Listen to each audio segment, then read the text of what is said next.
بسم اللہ الرحمن الرحیم۔ السلام علیکم ورحمۃ اللہ وبرکاتہ۔ ناظرین، آج کی ویڈیو میں ہم حضرت سعد بن ابی وقاص رضی اللہ تعالیٰ عنہ کا اسلام قبول کرنے کا واقعہ بیان کریں گے۔ حضرت سعد بن ابی وقاص رضی اللہ تعالیٰ عنہ رسول اللہ صلی اللہ علیہ وسلم کے قریبی صحابی اور اسلام کے اولین قبول کرنے والوں میں سے تھے۔ آپ کا قبول اسلام کا واقعہ نہایت دلکش اور ایمان افروز ہے۔ حضرت سعد بن ابی وقاص رضی اللہ عنہ کا تعلق قریش کے قبیلے بنو زہرہ سے تھا۔ آپ نوجوانی میں ہی اسلام قبول کرنے والوں میں سے تھے۔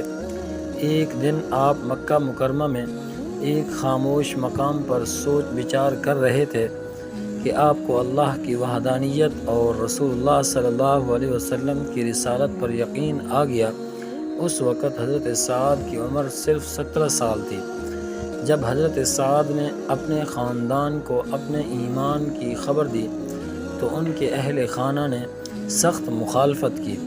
خاص طور پر ان کی والدہ نے انہیں اسلام چھوڑنے پر مجبور کرنے کے لیے بہت سختیاں کی۔ ان کی والدہ نے کھانا پینا چھوڑ دیا اور کہنے لگی کہ جب تک سعد اسلام نہیں چھوڑیں گے وہ بھی کچھ نہیں کھائیں گی۔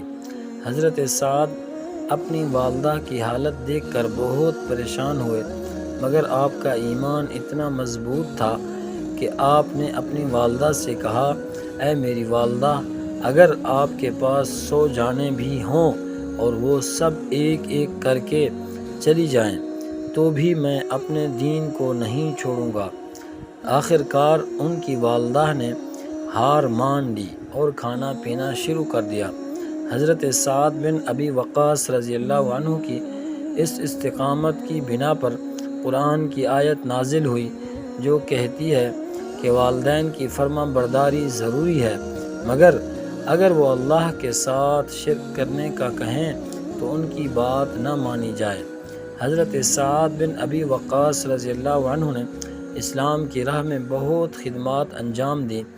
آپ رسول اللہ صلی اللہ علیہ وسلم کے قریبی ساتھیوں میں سے تھے اور کئی جنگوں میں اہم کردار ادا کیا۔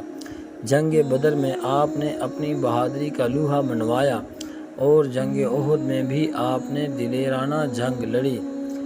حضرت سعد بن ابی وقاص رضی اللہ عنہ کی زندگی ہمیں ایمان کی مضبوطی، والدین کی عزت اور اللہ کی راہ میں ثابت قدم رہنے کی اہمیت سکھاتی ہے۔ ان کی داستان ہر مسلمان کے لیے ایک روشن مثال ہے۔